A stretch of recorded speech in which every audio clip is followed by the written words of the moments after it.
40 वर्षाच्या राजकारणामध्ये आपण खूप माणसं पाहिली, पण एकनाथ शिंदे यांच्यासारखा माणूस, वेगळा माणूस आहे. मित्र हो, नमस्कार. सोलापूर जिल्ह्यातल्या माळशिरस तालुक्यातील बघा मार्कडवाडी हे एक छोटंसं गाव. विधानसभेची निवडणूक झाली आणि त्यानंतर हे गाव प्रचंड प्रसिद्धीला आलं. महाराष्ट्रातच नाही, अवघ्या देशभरात सुद्धा या गावाची चर्चा झाली. विधानसभा निवडणुकीमध्ये हेराफेरी झालेली आहे, काहीतरी गैरप्रकार घडलेला आहे. म्हणजे मतदान यंत्रात म्हणा किंवा एकूण निवडणूक प्रक्रियेमध्ये म्हणा, मतदान यंत्रात घोटाळा केला किंवा अन्य कसं, पण एकूण संपूर्ण गावकऱ्याचे हे आरोप, तसं तर आरोप उभ्या महाराष्ट्रामध्ये झालेले आहेत. पण हे गाव प्रकर्षानं समोर आलं आणि या गावाचं मतदान पुन्हा एकदा घेण्यात यावं या मागणीसाठी अख्खं गाव रस्त्यावर उतरलं. याच्या मागे होते शरद पवार यांच्या पक्षाचे आमदार उत्तमराव जानकर.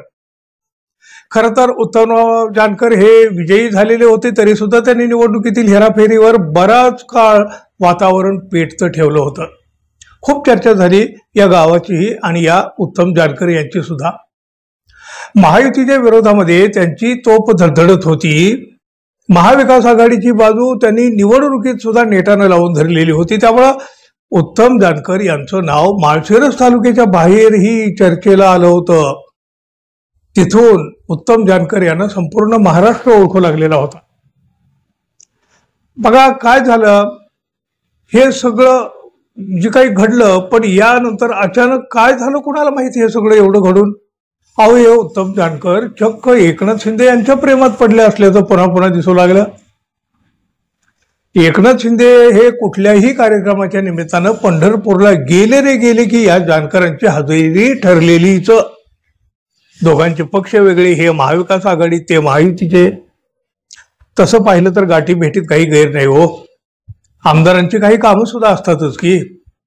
पण शिंदे आणि जानकर यांच्यातल्या या गाठी भेटी त्यातल्या वाटल्या नाहीत कधीही. आता आमदार उत्तम जानकर यांनी एकनाथ शिंदे यांच्यावर अक्षरशः स्तुतीसुमनांचा वर्षाव केलेला आहे. वारे माप, ज्याला तोंड फाटेपर्यंत स्तुती म्हणू आपण, त्या पद्धतीची स्तुती उत्तम जानकर यांनी एकनाथ शिंदे यांच्या बाबत केली. या आधी सुद्धा बघा शरद पवार यांच्या हस्ते एकनाथ शिंदे यांना पुरस्कार देण्यात आला होता. त्यावेळी महाविकास आघाडीत बरीच खळबळ उडाली होती. उद्धव ठाकरे यांच्या शिवसेनेतून त्यावेळेला तर मोठा संताप व्यक्त केला होता, रोष निर्माण झालेला होता आणि बऱ्यापैकी अस्वस्थता सुद्धा निर्माण झालेली होती. महाविकास आघाडीतील प्रमुख नेत्यांच्याकडून एकनाथ शिंदे यांचा झालेला सन्मान ठाकरे शिवसेनेला कसा मान्य असेल हो. आता तर शरद पवारांच्या या आमदारांनी, म्हणजे खरं तर शरद पवार यांचे खंदे समर्थक म्हणून हे आमदार उत्तम जानकर यांना ओळखलं जातं. आणि या उत्तम जानकर यांनी एकनाथ शिंदे यांना चक्क दुसरा कर्ण, दानशूर कर्ण समजून एकनाथ शिंदे यांची अगदी वारे माप स्तुती केली. अर्थातच याची खूप मोठ्या प्रमाणात चर्चा होऊ लागली. एकनाथ शिंदे म्हणजे कर्णाचे अवतार किंवा दुसरे कर्ण किंवा कर्णाचं साधर्म्य असं या जानकरांनी सुचवलं. 40 वर्षाच्या राजकारणामध्ये आपण खूप माणसं पाहिली, पण एकनाथ शिंदे यांच्यासारखा माणूस, वेगळा माणूस आहे. उपमुख्यमंत्री एकनाथ शिंदे कर्णासारखे दानशूर आहेत असं देखील जानकर म्हणाले. एकनाथ शिंदे यांचं कौतुक करण्यामागं उत्तम जानकर यांचा काही हेतू नक्की असेल, पण त्यांचे हे कौतुकाचे बोल उद्धव ठाकरे शिवसेनेला कसे सहन होतील हो.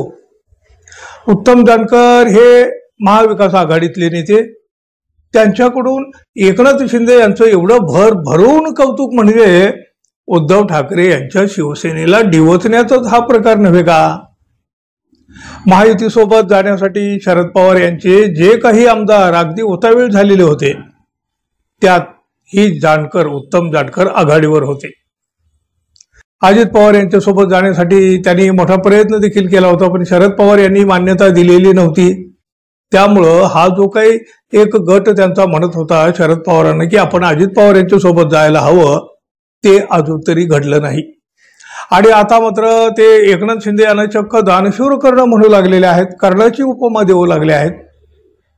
शिंदे यांची तुलना दानशूर कर्णाबरोबर कर्ण हे किती योग्य आहे हे त्यांनाच माहीत. पण त्यांच्या या विधानामुळे मात्र महाविकास आघाडीत मिठाचा खडा मात्र नक्की पडू शकतो. उद्धव ठाकरे शिवसेनेकडून यावर आता कशी प्रतिक्रिया उमटते, काय पडसाद उमटत आहेत, हे खरं तर याहून अधिक महत्वाचं आहे. मित्रांनो, उत्तम जानकर यांची भाषा अलीकडे बदललेली आहे असं तुम्हाला वाटतं का? जरूर सांगा. आणि आपण अजून आपल्या चॅनलला सबस्क्राईब केलं नसेल तर कृपया सबस्क्राईब करावं ही अपेक्षा आहे.